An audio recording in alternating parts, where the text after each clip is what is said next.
Today we are going to learn MongoDB from scratch. I'll keep this very simple and beginner friendly.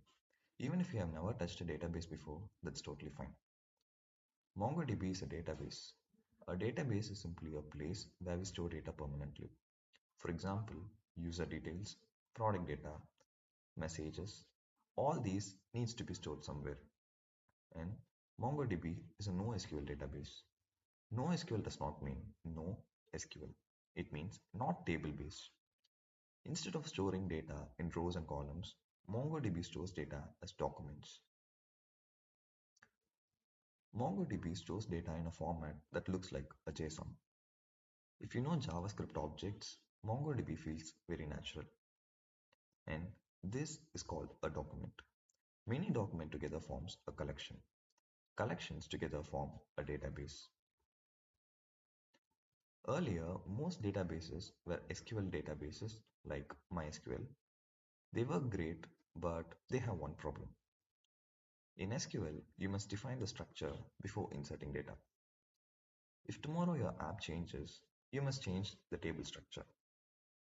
Modern applications change very fast. The MongoDB allows us to store data without fixed structure. This makes development faster and easier. MongoDB is widely used in full stack development. MongoDB is a database layer in both MERN and MERN stack. It works very well with JavaScript because the data format is similar. MongoDB is not just for small projects. It is used by very large companies. MongoDB is used in systems that can handle massive amount of semi-structured data. User data, live tracking data, trip data all change very frequently, and hence they're used in Uber and delivery apps. And Netflix-like platforms, user preferences, watch history, recommendation are perfect use case of MongoDB. And anywhere data structure changes often, MongoDB fits perfectly. SQL is like Excel sheets, while MongoDB is like storing JSON files. So today, we understood what MongoDB is, why it exists, and how it stores data, and where it is used. Next, we'll learn the core MongoDB terms and start using the commands.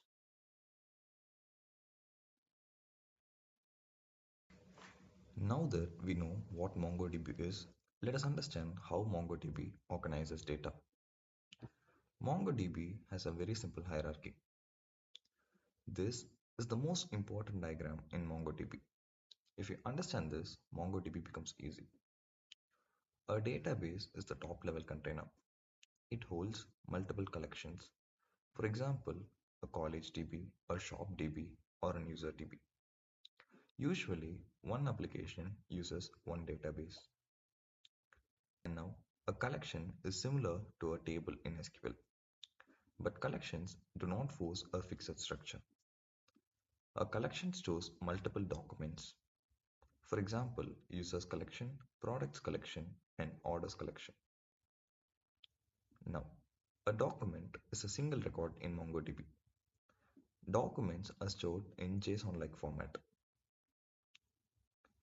Each document can have different fields. This is a big difference from SQL. And now when we have a closer look, name is the field and Ananya is the value.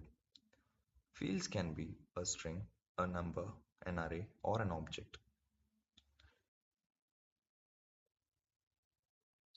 Every MongoDB document has an ID field. It acts like a primary key. If we don't provide ID, MongoDB creates it automatically. ID must be unique inside a collection. This mapping helps you shift your thinking from SQL to MongoDB. In SQL, we have a table which is similar to a collection in MongoDB. And a row is similar to a document, a column is similar to a field, and a primary key is equivalent to an ID in MongoDB. So now we understand a database, collection, document, field, and an ID. Next, we will actually start writing MongoDB commands. Now we are going to actually use MongoDB. Till now, we only learned the concepts. From this stage, we will type commands.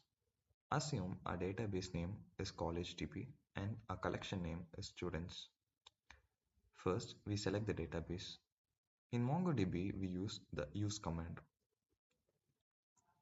Use collegedb. If the database does not exist, MongoDB creates it automatically.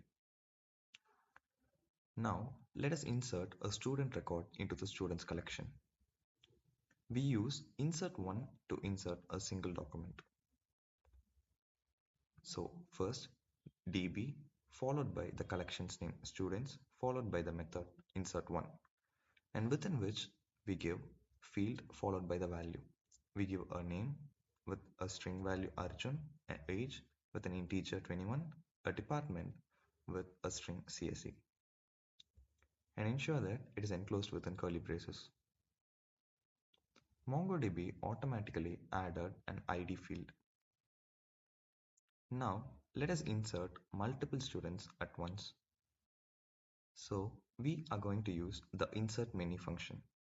Similar way, the db followed by the collection's name followed by the method's name, and within which we have a square bracket, and inside that we have multiple records, and each record is enclosed within curly braces, and each record has a field and a value. Now, to read a data from the collection, we use the find command. It goes like db followed by the collection's name followed by find of. This returns all documents in the students collection. And now, to fetch only the CSE students, we type db dot the collection's name dot find of which department you want to select. Say for example, department followed by CSE, and it is enclosed within curly braces.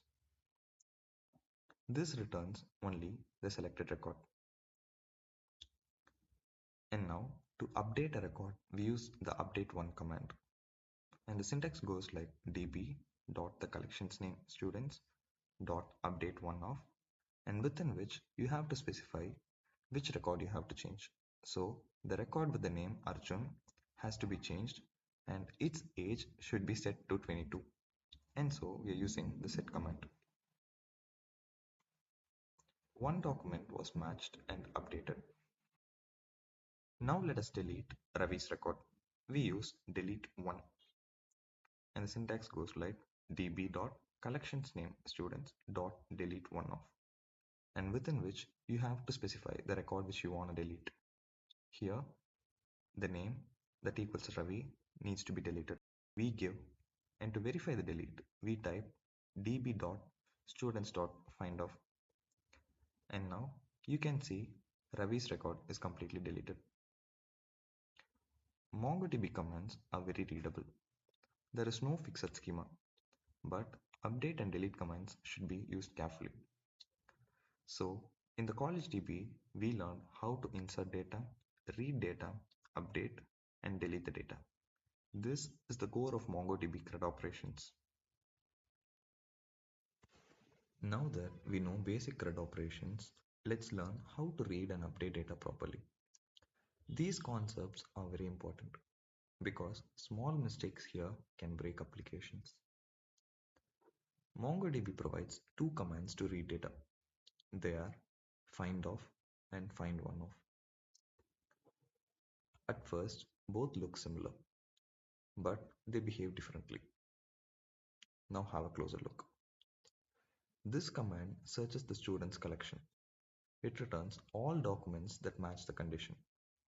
Even if one document matches, find of returns a list.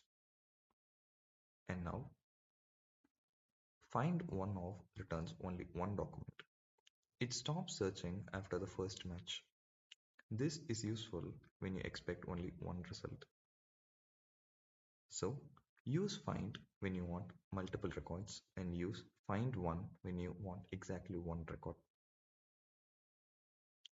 MongoDB uses filters to select data.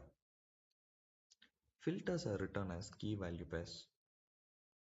Now, This returns students whose age is 20, and this returns students from the ECE department. And now have a closer look. Here, MongoDB matches both conditions. By default, MongoDB uses AND logic. Now let us talk about a very few common beginner mistakes. Look at this code. This command looks correct, but it actually removes all the other fields. Only age will remain in the document. And this is the correct way. Set updates only the specified field. All other fields remain unchanged. Always use set when updating. Now moving on to the next thing. Some commands are very powerful. If used strongly, they can delete all data. Here, this deletes all the documents in the collection. And this command updates every document. Always double check your filters.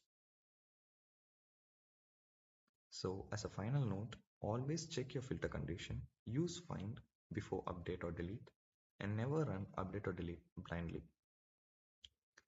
So in this stage we learned the difference between find and find one, how filtering works, how to update safely using set, which commands are dangerous.